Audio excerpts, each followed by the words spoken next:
السلام علیکم ورحمۃ اللہ وبرکاتہ۔ رب اشرح لی صدری ویسر لی امری واحلل عقدۃ من لسانی یفقہوا قولی۔ رب زدنی علما رب زدنی علما رب زدنی علما۔ ناظرین، آج کی اس ویڈیو میں ہم جانیں گے قرآن کریم پڑھنے کی فضیلت کیا ہے۔ جیسے کہ ہم جانتے ہیں قرآن کریم اللہ کا کلام ہے، اسے دیگر کلام پر ایسے ہی فضیلت حاصل ہے جیسے اللہ کو اس کی تمام مخلوقات پر فضیلت حاصل ہے، اور اس کی تلاوت زبان سے جاری ہونے والی سب سے افضل چیز ہے۔ قرآن کریم کی تعلیم اور تلاوت کے بہت زیادہ فضائل ہیں، جن میں سے چند درج ذیل ہیں۔ قرآن کی تعلیم کا اجر نبی کریم صلی اللہ علیہ وسلم نے فرمایا، تم میں سب سے بہتر شخص وہ ہے جو قرآن کو سیکھے اور سکھائے۔ بخاری کی حدیث ہے یہ۔ تلاوت قرآن کا اجر نبی کریم صلی اللہ علیہ وسلم نے فرمایا، جس نے اللہ کی کتاب کا ایک حرف پڑھا تو اس کے لیے اس کے بدلے ایک نیکی ہے، اور ایک نیکی کا 10 گنا ثواب ملتا ہے۔ ترمذی۔ قرآن کی تعلیم حاصل کرنے، اسے حفظ کرنے اور اس کی تلاوت میں مہارت پیدا کرنے کی فضیلت۔ ارشاد نبی کریم صلی اللہ علیہ وسلم ہے، اس شخص کی مثال جو قرآن پڑھتا ہے، حالانکہ وہ اس کا حافظ ہے، اور وہ اللہ کے نیک کاروں بزرگ فرشتوں کے ساتھ ہے، اور اس شخص کی مثال جو قرآن کو پڑھتا ہے، اسے دہراتا رہتا ہے، حالانکہ وہ اس پر شاک گزرتا ہے، اس کے لیے دوہرا اجر ہے۔ بخاری اور مسلم۔ نیز آپ صلی اللہ علیہ وسلم کا فرمان ہے، صاحب قرآن سے کہا جائے گا، پڑھتا جا اور جنت کی سیڑھیوں پر چڑھتا جا، اسی طرح ترتیل کے ساتھ پڑھ جس طرح کہ تو نے دنیا میں ترتیل کے ساتھ پڑھا کرتا تھا، کیونکہ تیرا مقام اس آیت کے پاس ہے جسے تو سب سے آخر میں پڑھے گا۔ ترمذی۔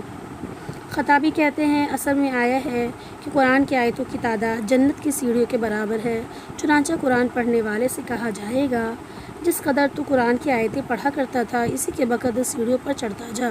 لہٰذا جس نے مکمل قرآن کی تلاوت کی، وہ آخرت میں جنت کی سب سے آخری سیڑھی پر قابض ہوگا، اور جس نے اس کا ایک حصہ بھی پڑھا، وہ اسی کی مقدار میں سیڑھی پر چڑھے گا۔ بس ثواب کا آخری حد تلاوت قرآن کی آخری ہے۔ جس شخص کے بچے نے قرآن کی تعلیم حاصل کی، اس کا اجر۔ ارشاد نبی ہے، نبی کریم صلی اللہ علیہ وسلم ہے، جس نے قرآن پڑھا، اس کی تعلیم حاصل کی اور اس پر عمل پیرا ہوا، اس کے والدین کو قیامت کے دن ان کا تاج پہنایا جائے گا، جس کی روشنی سورج کی روشنی کے مانند ہوگی۔ نیز اس کے والدین کو ایسا جوڑا پہنایا جائے گا جس کے سامنے پوری دنیا بھی ہینچ ہوگی۔ وہ دونوں کہیں گے، ہمیں یہ کس صلے میں پہنایا گیا ہے؟ جواب دیا جائے گا، تم دونوں کے بچے نے قرآن سیکھنے کے صلے میں۔ آخرت میں قرآن کی صاحب قرآن کے حق میں شفاعت۔ فرمان نبی کریم صلی اللہ علیہ وسلم ہے، قرآن کی تلاوت کیا کرو، وہ قیامت کے دن اپنے اصحاب کے لیے سفارشی بن کر آئے گا۔ مسلم کی حدیث۔ آپ صلی اللہ علیہ وسلم کا فرمان ہے، روزہ اور قرآن روز قیامت بندہ کے لیے شفاعت کریں گے، روز قیامت بندے کے لیے شفاعت کریں گی۔ قرآن کریم کی تلاوت اور اس کا مذاکرہ کرنے کے لیے اکٹھا ہونے کا اجر۔ آپ صلی اللہ علیہ وسلم نے ارشاد فرمایا، جو لوگ بھی اللہ کے گھروں میں سے کسی گھر میں جمع ہو کر اللہ کی کتاب کی تلاوت کرتے ہیں اور آپس میں اس کا مذاکرہ کرتے ہیں تو اللہ تعالیٰ ان پر سکینت نازل ہوتی ہے، رحمت الہی نے ڈھانپ لیتی ہے، فرشتے انہیں گھیر لیتے ہیں، اور اللہ تعالیٰ اپنے پاس موجود فرشتوں میں ان کا تذکرہ کرتا ہے۔ ابو داؤد کی حدیث۔ تلاوت قرآن کریم کے آداب۔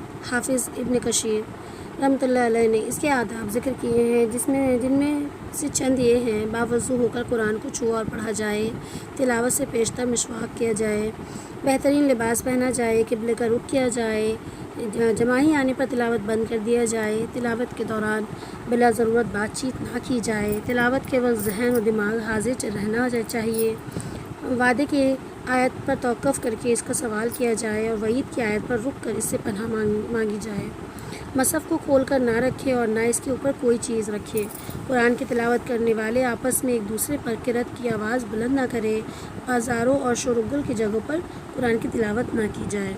قرآن کو کیسے پڑھا جائے؟ انس رضی اللہ تعالیٰ عنہ سے نبی کریم صلی اللہ علیہ وسلم کی تلاوت کے بابت دریافت کیا گیا تو انہوں نے جواب دیا، آپ صلی اللہ علیہ وسلم مد کیا کرتے تھے، تلاوت کرتے وقت آواز کو کھینچتے تھے، جب بسم اللہ الرحمن الرحیم پڑھتے تو بسم اللہ کو کھینچ کر پڑھتے، الرحمن کو کھینچ کر پڑھتے اور الرحیم کو کھینچ کر پڑھتے۔ صحیح البخاری۔ تلاوت قرآن کی اجر کئی گنا بڑھ سکتی ہے۔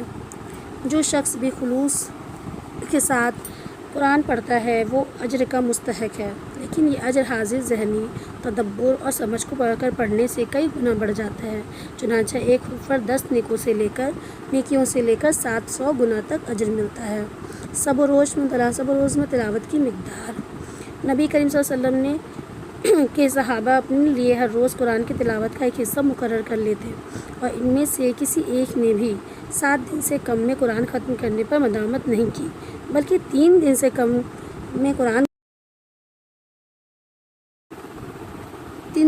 میں قرآن کو پڑھنے میں ممانعت آئی ہے۔ لہٰذا میرے معزز بھائی اور محترم بہن، آپ اپنا وقت قرآن کی تلاوت میں گزارنے کے حریص بنیں اور اپنے لیے روزانہ تلاوت کی ایک مقدار مقرر کر لیں، جسے کسی بھی حالت میں نہ چھوڑیں۔ ہمیشگی کے ساتھ کیا جانے والا تھوڑا ہی عمل ناگا کر کے کیے جانے والے زیادہ عمل سے بہتر ہے۔ اگر آپ غافل ہو جائیں یا سو جائیں تو اگلے دن اس کی قضا کر لیں۔ فرمان نبی کریم صلی اللہ علیہ وسلم ہے، جو شخص اپنے حفظ یعنی یومیہ مقدار تلاوت یا اس کے کچھ حصے سے سو گیا، پھر سے فجر اور ظہر کی نماز کے مابین پڑھ لیا تو وہ اس کے لیے ویسے ہی لکھا جائے گا گویا اس نے اسے رات کے حصے میں پڑھا ہے۔ مسلم۔ نیز آپ ان لوگوں میں سے نہ بنیں جنہوں نے قرآن کو چھوڑ دیا یا اور فراموش کر دیا، خواہ وہ چھوڑنا کسی بھی قسم کا ہو، جیسے اس کی تلاوت یا اسے ترتیل کے ساتھ پڑھنا یا اس میں تدبر کرنا یا اس پر عمل کرنا یا اس کے ذریعے شفایابی طلب کرنا چھوڑ دینا۔ تو میرے بھائیوں، بہنوں، دوستوں، مجھے امید ہے کہ میرے اس آڈیو سے اور آپ لوگوں کو بہت کچھ سیکھنے کو ملا ہوگا قرآن کے متعلق۔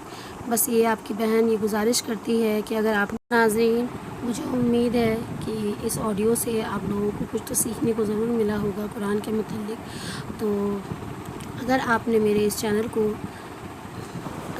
تک میرے اس چینل کو لائک اور سبسکرائب نہیں کیا ہے اور آپ کو آڈیو اچھا لگا ہو تو برائے مہربانی مجھے لائک کریں، میری ویڈیو کو لائک کریں، سبسکرائب کریں اور اپنی اس بہن کو آگے بڑھنے میں خوب مدد کیجیے۔ اللہ حافظ۔